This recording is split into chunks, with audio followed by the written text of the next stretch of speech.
मिर्जापुर हरी भरी वादियों और खेतों से घिरा एक ऐसा शांत और सुंदर गांव था जहां की सुबह चिड़ियों की चहचहाट और किसानों की मेहनत से शुरू होती थी। इस गांव के लोग जितने सीधे थे उतने ही दिल के साथ। दिन भर खेतों में पसीना बहाने के बाद शाम होते ही पूरे गांव की रौनक एक जगह सिमट जाती थी और वो जगह थी माधव का बाल्टी चिकन ढाबा।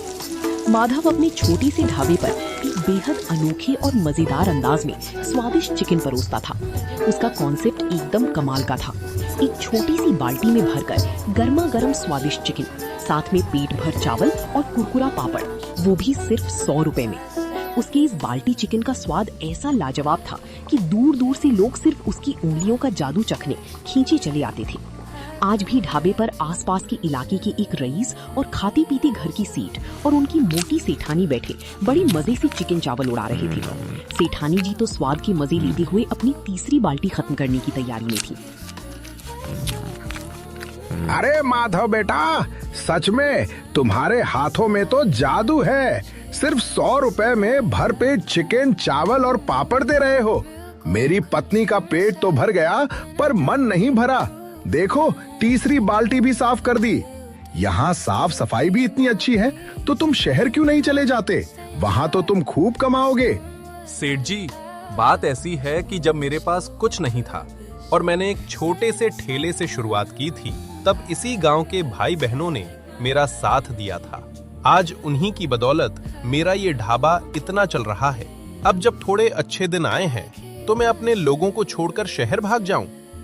माधव भाई, तुम जितना अच्छा चिकन बनाते हो, तुम्हारा दिल भी उतना ही प्यारा है। पर एक बात बताओ भाई, ऐसा क्या डालते हो इसमें? हमारे घर का रसोइया इतनी कोशिश करता है पर ऐसा स्वाद और तरीका, ऐसा गाढ़ापन कभी आता ही नहीं। सेठानी जी, इसमें कोई गुप्त मसाला नहीं है। ये तो बस आप सबका प्यार है और मेरे स्वर्गीय बाबूजी का सिखाया हुआ हुनर है, जिसे मैंने आज भी जिंदा रखा है। बस यही मेरी रेसिपी है। माधव की इन्हीं मीठी बातों और स्वाद की दीवानी लोग रोज आते, भरपेट बाल्टी चिकन चावल खाते और खुशी खुशी पैसे देकर चली जाती। माधव की जिंदगी सुकून से चल रही थी, पर कहते हैं ना कि किस्मत की धूप में छांव का आना तय होता है। एक दिन माधव रोज की तरह अपनी ढाबे के लिए चिकन और मसालों की तैयारी कर रहा था। तभी उसकी पत्नी राधा उसके पास आती है। सुनो जी, एक बात बतानी थी। कल जब आप ढाबे पर गए थे तब गांव के 2-3 लोग घर आए थे। उनके साथ वो जमींदार बनवारी लाल सेठ भी था। वो आपके बारे में पूछ रहा था और कह रहा था कि कोई पुराना पैसा बकाया है। मैं उन्हें ठीक से पहचानती नहीं थी, इसलिए मैंने कुछ ज्यादा नहीं बोला। क्या बनवारी लाल सेठ? वो लालची आदमी हमारे घर आया था? पर क्यों? कहीं ऐसा तो नहीं कि बाबूजी ने बीमारी के वक्त उससे कुछ उधार लिया हो और जाने से पहले मुझे बता ना पाए हों? मुझे तो अभी से घबराहट हो रही है राधा, न जाने क्या मुसीबत आने वाली है। आप परेशान मत होइए, भगवान पर भरोसा रखिए। जो होगा अच्छा होगा। बस मेरी एक बात मानिए, अगर वो रास्ते में कहीं मिले भी तो गुस्सा मत करना, शांति से बात संभाल लेना। ठीक है राधा, तुम फिक्र मत करो। आज वैसे ही बहुत देर हो गई है, मैं ढाबे के लिए निकलता हूँ। माधव अपना सारा सामान समेटकर अपनी तय स्थान पर पहुंचता है और अपना बाल्टी चिकन ढाबा लगाता है। अभी दुकान लगाई कुछ ही देर हुई थी कि तभी बनवारी लाल सेठ अपनी 2 भारी भरकम लठैतों के साथ रौब झाड़ता हुआ वहां आ धमकता है।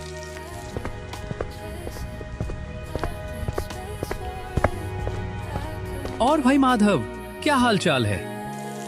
मैं ठीक हूँ सेठ जी, आप बताइए, हमारे इस गरीब ढाबे पर आपका कैसे आना हुआ? सब ठीक ही है।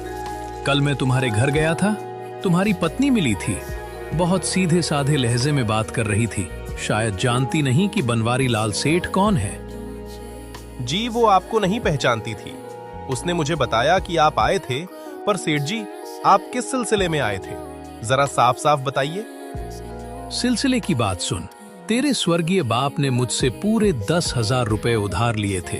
मैं तो भूल ही गया था, पर कल जब पुराना बही खाता खोला तो देखा कि वो पैसे आज तक चुकाए ही नहीं गए। अब इतने सालों का ब्याज मिलाकर पूरा हिसाब 25,000 रुपए बैठता है। क्या 25,000 रुपए? सेठ जी, इतने पैसे क्या सच में मेरे बाबूजी ने? ए लड़के, जुबान संभाल कर बात कर। बनवारी लाल का खाता कभी झूठ नहीं बोलता। अगर तू चुपचाप पैसे नहीं दे सकता तो ये जो तेरा ढाबा और दुकान को इसे बेचकर अपना पैसा वसूल करूंगा। सेठ जी, रहम खाइए। मुझे इस उधार के बारे में कुछ नहीं पता था, पर मैं आपके पैसे खाऊंगा नहीं। मुझे बस 1 महीने का वक्त दे दीजिए। मैं दिन रात एक करके आपके 25,000 रुपया चुका दूंगा।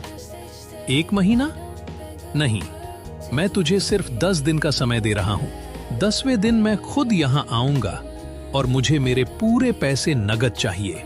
अगर पैसे नहीं मिले तो याद रखना, तेरी ये दुकान, तेरा घर, तेरी जमीन सब मेरी हो जाएगी। और सुन, अगर पैसे नहीं दे पाया तो अपनी पत्नी की शादी मेरे लड़के से करानी पड़ेगी। बनवारी लाल सेठ की ये आखिरी घटिया बात सुनते ही माधव की सब्र का बांध टूट गया। उसकी आंखों में अंगारे उतर आए।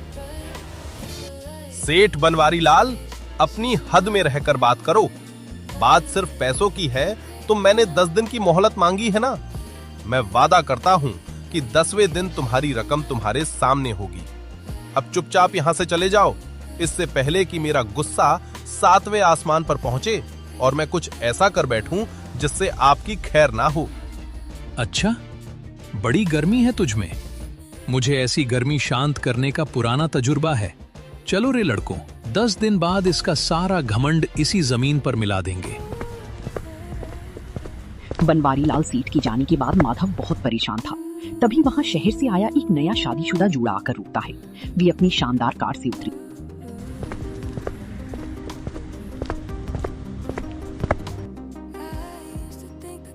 नमस्ते भैया, क्या आप ही माधव जी हैं? जी साहब, मैं ही माधव हूँ। बताइए क्या सेवा करूँ? दरअसल हम पास के शहर से आए हैं। बदर वाले इलाके में मेरी एक बड़ी फूड फैक्ट्री है। मुझे वहाँ के स्टाफ और वीआईपी मेहमानों के लिए एक बेहतरीन बावर्ची की तलाश थी।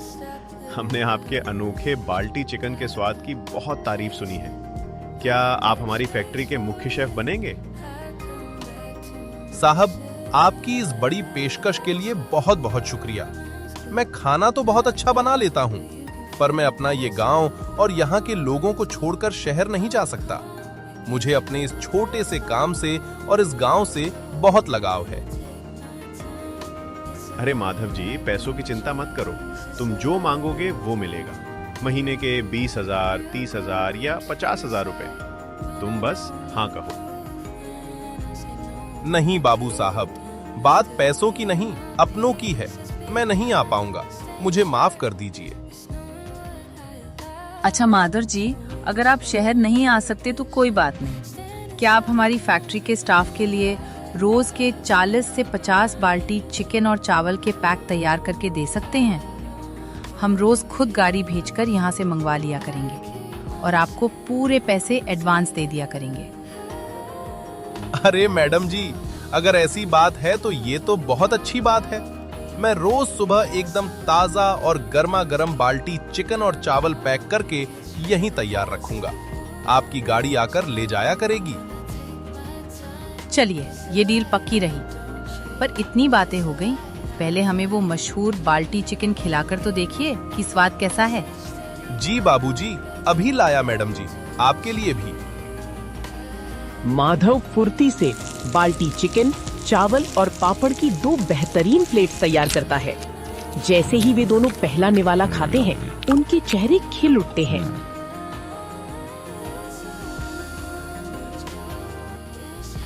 वाह माधव जी, सच में जैसा सुना था, स्वाद उससे भी कहीं ज्यादा लाजवाब है। वाकई अद्भुत स्वाद है। ये लो तुम्हारे एडवांस पैसे। कल से हमारा ऑर्डर तैयार रखना। उन दोनों के जाने के बाद माधव की आंखों में उम्मीद के नए आंसू थे। जहां एक तरफ 25,000 रुपए का पहाड़ जैसा कर्ज था, वहीं भगवान ने उसे तुरंत कमाने का एक नया जरिया दे दिया था। उस दिन माधव का सारा सामान बहुत जल्दी बिक गया और वो एक नई उम्मीद के साथ शाम को अपने घर की तरफ लौट चला। क्या बात है जी, आज चेहरे पर रौनक भी है और आंखों में थोड़ी चिंता भी। बनवारी लाल सेठ मिला था क्या रास्ते में?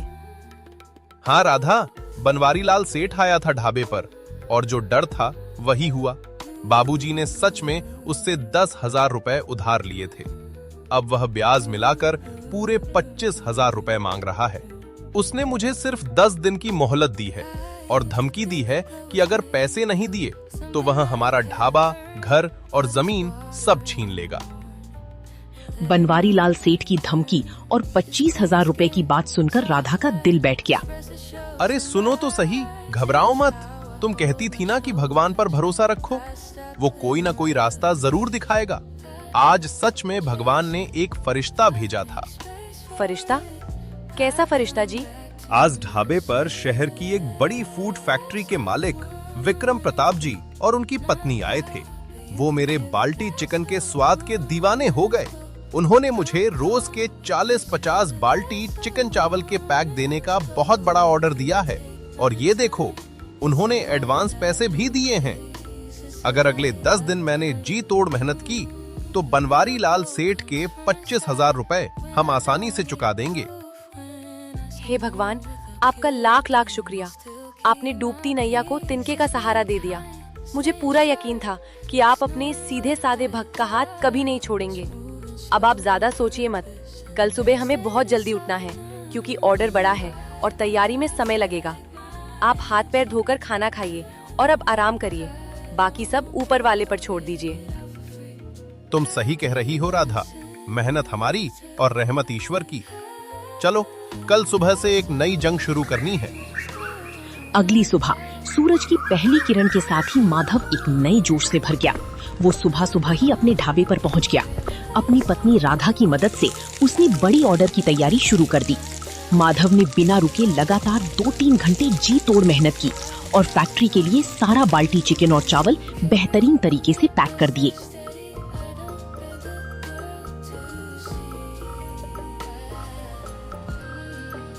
तभी वहां विक्रम प्रताप जी अकेले अपनी गाड़ी से आते हैं। अरे माधव भाई नमस्कार, क्या हमारे फैक्ट्री के स्टाफ के लिए पैकिंग तैयार हो गई है? जी बाबूजी, बिल्कुल। गर्मा गर्म और ताजा बाल्टी चिकन और चावल तैयार है, ये लीजिए। बहुत बहुत शुक्रिया माधव भाई, आपकी मेहनत और समय की पाबंदी सच में तारीफ के काबिल है। ये लो आपके पैसे। माधव ने पैसे ले लिए और विक्रम प्रताप जी बाल्टी चिकन लेकर चले गए। इसी तरह मेहनत करते करते लगभग 1 हफ्ता बीत गया। फैक्ट्री के बड़े ऑर्डर और रोज की दुकानदारी से माधव की अच्छी खासी कमाई होने लगी थी। अब उसके पास कर्ज चुकाने के लिए लगभग सारे पैसे जमा होने वाले थे। पर बनवारी लाल सेठ के दिल में तो कुछ और ही लालच चल रहा था। 8वें दिन सुबह सुबह बनवारी लाल सेठ अपने उन्हीं लठैतों के साथ माधव के ढाबे पर आ धमकता है।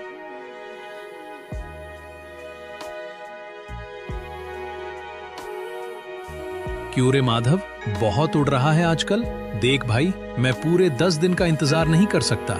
मुझे मेरे पूरे पैसे आज और अभी चाहिए। ये आप क्या कह रहे हैं सेठ जी? अभी तो सिर्फ 8 दिन हुए हैं। आपने खुद पूरे गांव के सामने मुझसे 10 दिन का वादा किया था। वादा गया तेल लेने? मेरा पैसा है, मेरी मर्जी। मैं वक्त नहीं देना चाहता तो नहीं देना चाहता। अगर आज पैसे नहीं दे सकता तो चुपचाप अपने खेत, अपनी जमीन और इस ढाबे का सारा सामान मेरे हवाले कर और अपना बोरिया बिस्तर समेट कर इस गांव से दफा हो जा। सेठ जी, जुबान की भी कोई कीमत होती है। ऐसा नहीं होता कि आप 10 दिन की बात करके 8वें दिन ही सब कुछ छीनने आ जाए। ये सरासर नाइंसाफी है। बनवारी लाल सेठ और माधव के बीच ये बहस चल ही रही थी कि तभी वहां रोज की तरह विक्रम प्रताप अपनी गाड़ी से आकर रुकते हैं। दोनों को झगड़ते देख वो तुरंत बीच बचाव करने आते हैं। अरे अरे, क्या बात है माधव भाई, सुबह सुबह तुम दोनों के बीच ये किस बात का झगड़ा चल रहा है? कुछ नहीं बाबूजी, बस बाबूजी का एक पुराना कर्ज था। सेठ जी ने मुझे 10 दिन का वक्त दिया था, लेकिन ये आज 8वें दिन ही पैसे मांग रहे हैं। मेरे पास पैसे लगभग तैयार हैं। बस 2 दिन का समय और मिल जाता तो मैं पूरे पैसे चुका देता, पर ये आज ही सब कुछ छीनने पर अड़े हैं। ए ओए, शहर के बाबू, तुम कौन हो हमारे बीच में पड़ने वाले? हम गांव वालों के आपसी मामले में टांग अड़ाना अच्छी बात नहीं है, समझे? चुपचाप किनारे हो जाओ। बनवारी लाल सेठ का ये घमंड देखकर विक्रम प्रताप मुस्कुराए। बनवारी लाल सेठ जी, मेरा नाम विक्रम प्रताप है और मैं शहर की मल्टीनेशनल फूड्स फैक्ट्री का मालिक हूँ। तुम जिसे मामूली बाल्टी चिकन वाला समझ रहे हो ना, वो मेरी फैक्ट्री का सबसे खास पार्टनर बनने जा रहा है। और रही बात पैसों की, तो बताओ कितना बकाया है माधव का? पूरे 25,000 रुपए, ब्याज समेत। बस इतनी सी बात के लिए तुम एक ईमानदार इंसान को डरा रहे हो? ये लो तुम्हारे पूरे 25,000 रुपए नकद, गिन लो इन्हें। और आज के बाद अगर माधव भाई या उनके परिवार के आसपास भी दिखाई दिए तो शहर की पुलिस से सीधा मेरा पाला पड़ेगा, याद रखना। बनवारी लाल सेठ ने कांपते हाथों से पैसे लिए।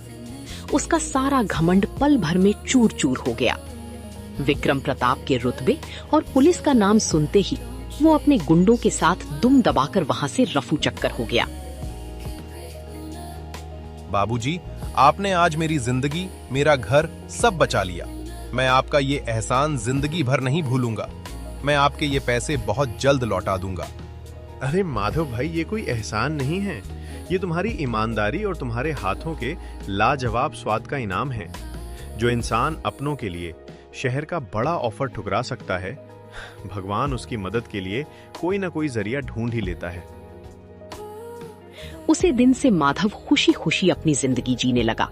रोज ही अपना बाल्टी वाला चिकन बनाया करता और गांव वाले भी बड़ी कैफ से उसके बाल्टी चिकन खाया करते हैं।